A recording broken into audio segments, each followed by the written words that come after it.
Hello, everybody. Welcome to the Nest at DESU Radio. Today, I am welcoming the SGA board. But before we get into that, I am Zamara Coleman, one of your hosts, as well as the station manager for the station. And I have another host with me. Hi, everybody. I'm Jada Burton, and I'm with the DSU radio station. I'm the lead content editor, and I'm your second host for today. Okay, but time to get in what y'all really hear about our guests. So y'all go ahead and introduce yourselves. Okay, I'll start. I'm Nasai Oliver. I'm a senior finance and banking major for Wilmington, Delaware, and I currently serve as the Student Government Association president under the Dream Administration. What's going on, y'all? My name is Joshua Holloway. I'm from Montgomery County, Maryland. I'm a senior aviation major, right? And I serve as the Student Government Association vice president. Hey everyone, my name is Danella Codner. I'm a senior majoring in business management with a concentration in marketing. I'm from Kingston, Jamaica, and I live in Queens, New York, and I'm the Student Government Association treasurer. Hello, everyone. My name is Imani Washington. I'm from Harlem, New York, majoring in political science, minoring in financial planning, a junior, and I serve as the correspondence secretary on the Student Government Association. What's up, everybody? My name is Trayvon Davis. I'm from Washington, D.C. My major is sports management. I'm a senior, and I serve as the Student Government Association recording secretary. Okay, welcome, Dream Team. Finally made it to the station. What's up? It's still new, y'all. I'm still excited about the station being here, so I'm happy they made it. So we just are going into what now, like the third week of school. Y'all had a lot of events the first couple of weeks. Welcome week. I love DSU week. How are we feeling after all that? I'm feeling tired, but I'm also still excited for the year. I feel like it's still early in the year, so I still got like that new school year excitement going on. Yes, and y'all had a chance to meet a lot of the new class, Yes, 2027. How we feel about these new baby Hornets on campus? That's a lot of them. It's a lot of I'm It's not a gonna lot. lie. Yeah, I've seen a lot of places that were empty now full.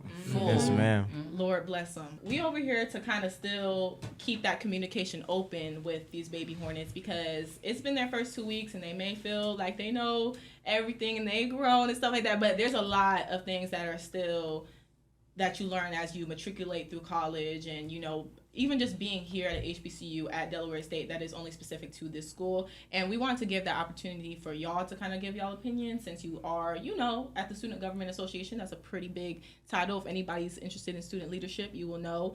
There's categories, there's classes with student government, and then we got, our dream team sitting here. So they willing to talk to us, and we want y'all to listen. So we're going to go ahead and ask y'all a few questions. And my first one is going to be, what is your advice to freshmen who want to be active on campus, and where do they start? My first advice I would say is don't stay in your room. Like, to be involved, you can do absolutely anything at all. You could just go out in the lounge to go do homework. You could go to the gym to play basketball. Now you got a whole group of friends that's going to be playing basketball with you every week. You could go to the library. You could even just go to events, go to interest meetings. Just put yourself out there. Don't be shy. I would say where it all starts with being a student leader is being a student first, right?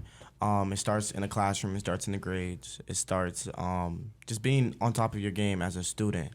And then once you're there and you're ready to take on more, I think that's when the student leadership comes in. And like she said, it comes from not staying in your room, right? But also I think some people get what a student leader is misconstrued, right? So I look at RAs like student leaders. Like, they look at the precipice, right? But not everybody kind of looks at it like that. They looked at as like student workers, but not to me. But that would be my advice. Like, hone in on your grades, hone in on being a student, and then start there. And then once you're able to take on more, take on more. And then whatever your lane is, right? So like, some people are into fashion. They got fashion org. Some people are into men's duties and things like that. They have God Brothers, have Men of Color Alliance, things like that. So whatever your lane is, wherever you feel like you fit, start there and then grow. Okay, how about for some of our introverts out there who may just be like, I want to do all those things, but I'm just a little shy. You got any specifics for that? I would say for the introverts out there, I would say to first off find your community here. So like don't feel like you have to be like knowing everybody on campus. I feel like just having that girlfriend group, they're gonna give you that confidence to go out there and try new things because you're gonna start seeing them become RAs. You know what I mean? Be involved with clubs and being involved with student leadership, and that'll just by nature you'll be around that, and then you'll innately just start putting yourself out there, and then next thing you know, you're not an introvert no more, or you're managing that to a whole nother level, and you to a place where you never even seen yourself do that before. Okay, that's a really good answer. So my next question is going to be, what did you feel different as you changed kind of from classification to classification as well? Because, you know, everything's brand new in the beginning, and maybe some people kind of get stuck in a loop, but what is y'all kind of outlooks? I think at least for A, B, and C, it's going to be a lot different. Or, yeah, it's going to be different for the four of us than Monty because we were COVID babies, right? So, like, my freshman year really wasn't a freshman year. My freshman year was sophomore year, but it was cool, too, that was a sophomore year because I got to be a freshman without being a freshman. You know what I mean? Like, I got to be new to campus, but, like, I didn't have to take on, like, all the freshmen, like, flack you kind of get, right? Yeah. So that was dope. But I would say your freshman year is for you to, like, just be a sponge and soak everything up. Yeah. And then my sophomore year was really about me, like, all right, like, setting goals and then working towards it. And then my senior year, my junior, senior year was really about, which is what I'm living now, is enjoying the fruits of my labor, right? But also understanding that college isn't forever and that it's going to come to an end, and then planning life after college. And like what Josh was saying, I'm the baby of the board. So like my freshman year, it was different, but like I still got out there. I still made sure I was joining orgs by attending the org fairs, but I also still wanted to have that social life because everybody always told me before I came to college, you're not going to have your freshman year over. So, you know, you have to prioritize, do your work and go to the social gatherings and all of that. But in sophomore year, it was kind of different because I won as sophomore. So it was like I had more leadership obligations that I had to do, places I had to be all the time. So I had to really balance it. And sometimes I did have to sit back from going out and stuff like that. Junior year, I'm only 3 weeks in, and it's hard. It's hard, but I know that, like, you just have to roll with the punches. Like, just have to keep going. And, you know, I have to realize that, like, college isn't forever, so this is, like, my reality check. I have to get everything right. So next year, when I am a senior, it's more smooth and more focusing on what I will be doing in my career, more, like, interviewing, prepping, stuff like that. So what I noticed both of y'all said was basically, you know, as you go from classification to classification, you gain, like, more responsibilities. And I like what you said, life keeps life, and, like, punches are going to roll. So my next question is kind of like, can you share a time that you really struggled at DSU and then how you had to overcome that? Academics, personal, social life, like, there's a lot of stuff that happens at DSU. I'm trying to think. Oh, this hard. That's a good one. This was a good question. One time that I really struggled was my freshman year. My process was different from everybody else on the board. I came in 2019, my freshman year. I was an introvert. I didn't go nowhere, stayed to myself. And that's when COVID happened, like when everybody had to leave school right after spring break. All our stuff stayed on campus. Also around that time, my father passed away. So my last memory with him was on campus. So I just felt like this Delaware State wasn't for me. So that's when I transferred to a new school. Stayed there for a year. It was a PWI in Tennessee. I didn't like it. So I had to talk with God. He communicated with me, and I figured out that Delaware State is my real home, and I came back. So that was a real personal challenge that I had at Delaware State University. But that made me grow to like Delaware State even more. Wow, I'm sorry for your loss, but that's a really good story. Like you said, you can't control, you know, I feel like a lot of people just think like college and you just think like the college things, but what about outside of college? How about your life back at home? How about all those things that also come into play? Did anybody else want to share? All right, let's move on to the next question. What is something that you would tell your younger self? To be more present. I would say I feel like a lot of times, like, when you're in college, because college, like, you're working towards a goal. So you're working towards your degree and then your post-grad, whatever you do, and things like that. And then in between that, you have little goals that you're trying to get to in between those 4 years. I feel like a lot of times you think about the goal or the end result that you don't really pay attention to the present moment and being more aware of like where you are. So like sometimes you might just take going to the MOK and getting your mail as like something minute, but in between that you're talking to people, you're catching up with friends that you might have seen like 2 semesters ago, or you just that little small interactions, those things that like I feel like as a senior you appreciate more now, because as you look back at it you're like, wow, like that was just a part of my experience. That's something that I'm probably never going to experience ever again. So like, yeah, we're going to graduate, you're going to get to those goals, and God willing you succeed in that. I would say as a freshman though, pay attention to the present moment. Be engulfed in like everything that's going on. So like if you go to an event, if I was a freshman and I would do it again, I would feel like if I'm going to the event, I'm going to be there. I'm not on my phone. I'm talking to somebody I might never talk before, you know what I mean? Because you never know what you could get out of that, you know what I mean? So that's what my advice would be.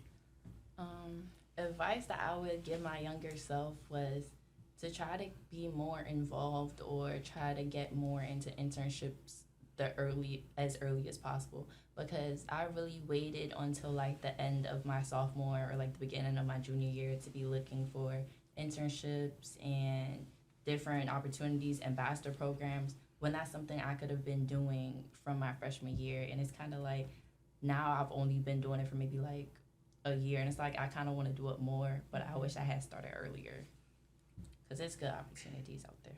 Just got to take advantage of them. And that is the truth. Something I would tell my younger self, especially my freshman self, it would be no is a complete sentence and I can't do everything. Because I feel like sometimes I feel like I'm Superwoman. I can say yes to everything. I could be at 1,000 places at once. I can't. My mental health and your health is very important, and it's essential to being successful and making it in life. So I would definitely tell myself that. In my opinion, I would say just being more active and involved on campus, just like most of us said.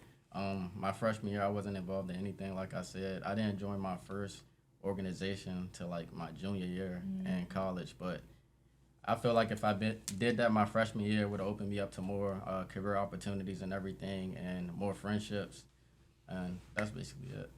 Yeah. I feel like those were all very good pieces of information to know, especially for these freshmen, but you live and you learn. Since we're still talking about stuff that you know, what are some of your must-knows or, things you feel are important too when going to maybe parties and stuff off campus? Is there any songs and stuff that people should know? Or is there any, things that you just need to be aware of when y'all be going out off campus? Yeah. For sure, there's a couple. There's a couple. I would say It is a couple. There's a couple. Let's start with the good ones, though. Let's start with the good Let's ones. start with the Good things. You gotta know dreams and nightmares. Yeah, you dreams. gotta know the Yeah. dreams and nightmares. Get on your Zoom. One that's coming Yeah, up and Zoom. about, like maybe not a party scene, but like let's say it's like a cookout, or let's say like it's a little Tamia. it's the Tamia dance. You Tamia. need to know it Lock now. in. It's No, one I of don't those- know it. I still don't know it either. No, all the line dances. at a HBCU, you gotta know the line dances or the cookout joints, because you don't want to get caught lacking. You don't. You don't know how to do the wobble, the Cupid shuffle. It's like Those are classics, though. The Tamia I dance, won't that be just that. came out, last week. I don't know. Make sure you know how to do It's the wobble, too. Oh, yeah. Both versions. I've seen I was about to say. But it's I only know the original. But me too. Same. But as a DSU student, you should learn how to do the DSU shuffle. That's the main one everybody should Absolutely. know. But Yes. do you know it? I know it. Do you Oh. know it? Ooh. I just don't know number 3. I know it. I know it is. As long as you know one of the numbers. I know every other number. Is there any safety things either as well for people maybe? Don't put your cup down. Yeah, don't put your, Be aware. Put your cup down. Be aware of your surroundings. Always stay with a friend. Yeah. Buddy system. Buddy system. And this is something that my family shared with me. Someone should always have your location. Yeah. It can be a cousin, it could be a sister, a friend, someone that can know where your whereabouts if something was to happen. Air tags, find my iPhone, Live 360, all those things. Yes. You might get I just experienced something where I lost my wallet, or I don't know where it's at. You feel me? Yeah. And I wish You I was had an baiting all summer like I should get an AirTag.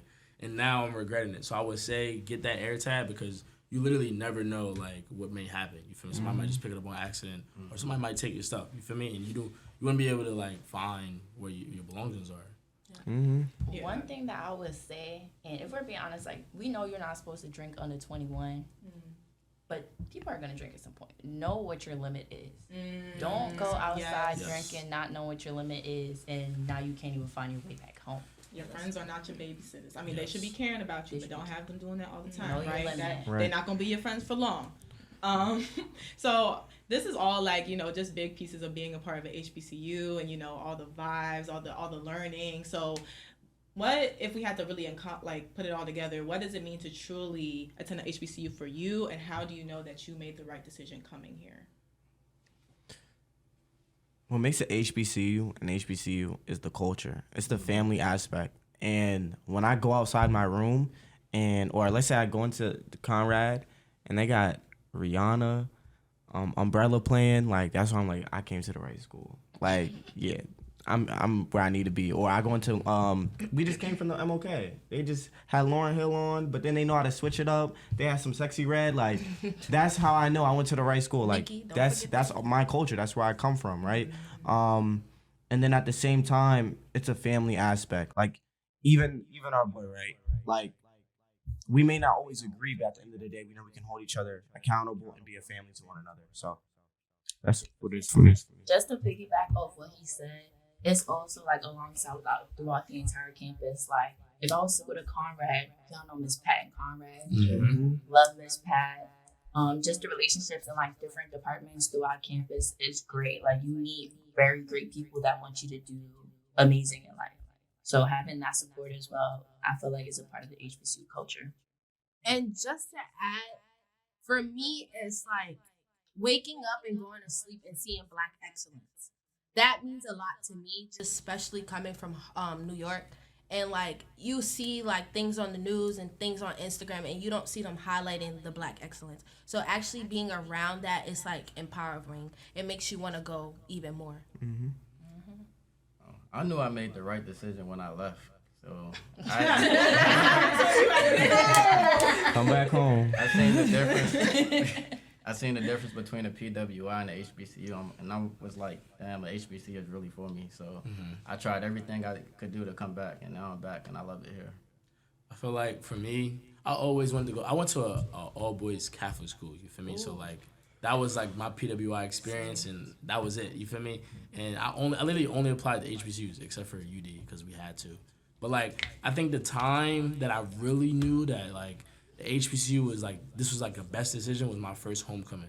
I feel like the day of homecoming is like from the football game, the tailgate, all the way to the plots, and then like the next day where you do maybe a campus cleanup or whatever, you debriefing with your friends in Conrad about what y'all just did the whole weekend. I feel like homecoming like fully encompasses what an HBCU is because you see alumni interacting with old teachers. You see people interacting with people that they haven't seen in a long time. Like you see the band, it's the music, it's the fried chicken and all that kind of stuff. Like I feel like that right there encompasses everything for HBCU for me at least. Like that's when I knew I'm like, yeah, this is what it is. This is really what it's all about. Keep it being. I'm not gonna lie.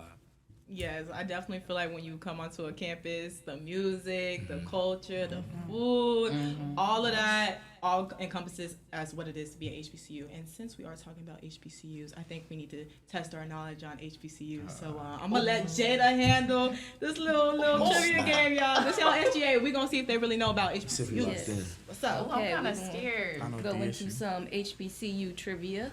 Okay. Let's see how well y'all know y'all HBCUs. Yeah, I'm gonna be counting points. About the HBCUs or like all of them? All together. Okay. All right, let's I only know about we know a lot. We know a lot. Come on.